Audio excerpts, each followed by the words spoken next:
Welcome to the 8th video in mp3travelclub.com's series on managing your photographs with Picasa. I'm going to look at editing with the simple tuning tools in this video.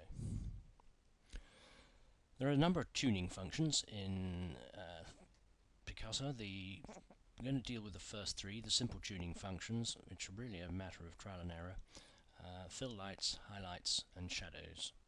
Alright, the complex tuning ones are to do with the camera and the light and stuff, and I'm going to talk to you a little bit more about the theory of that in the next video. But in this one, we'll be looking at the simple functions.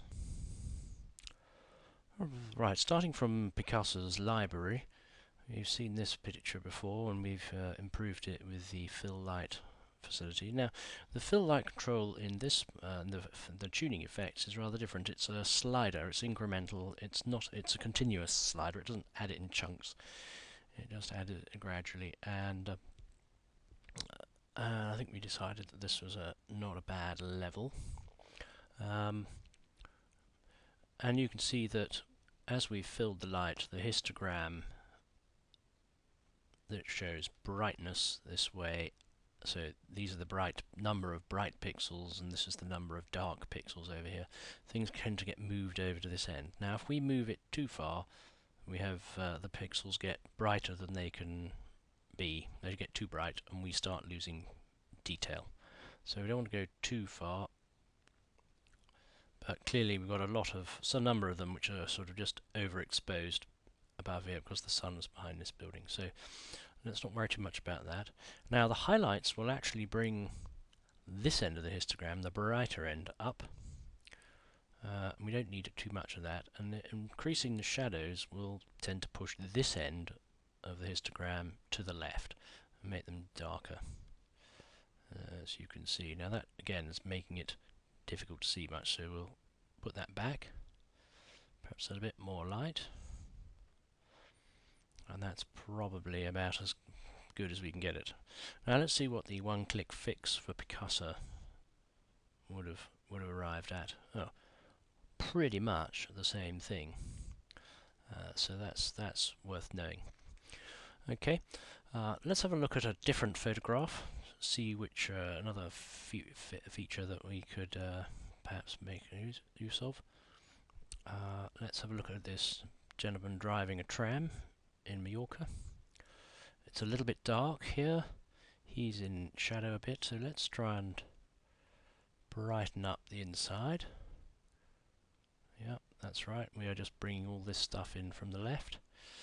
If there's anything bright in there, let's see if we can brighten it up. Yeah, that looks nicer, doesn't it? We've got this brass hinge or whatever it is.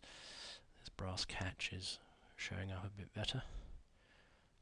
And does the shadow, increasing the shadow, help us at all? Not really. I'm going to leave that off. So that's excellent. Now what would the automatic one-click fix do for us? Alright, he doesn't like the highlighting, he just wants a bit more light. Well, I'm happy with that. Alright, let's go back to the library, have another look.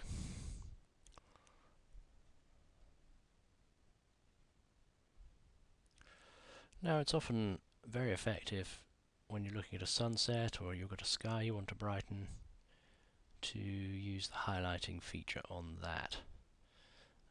There is a danger that you push everything off, and yeah, there we go, we see we are saturating a lot of this red, and which means that the whole thing loses detail and just becomes a sort of red splodge.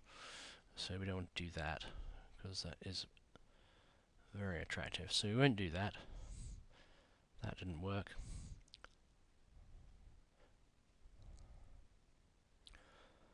We have a mountain in a part of Mallorca. I think we can improve it a bit by filling the light. And you can see how this blue shape is getting taller and further over to the right. Bit more with the highlights. Don't want to go off the end there. I think that photograph's improved. Let's just have a look at it. Undo tuning, redo tuning. Yep, that's better. Alright, now in all cases we want to save these files as improved photographs, and So thank you very much for watching that. In the next video we'll be showing you something about the more complex editing tools in Picasa 3.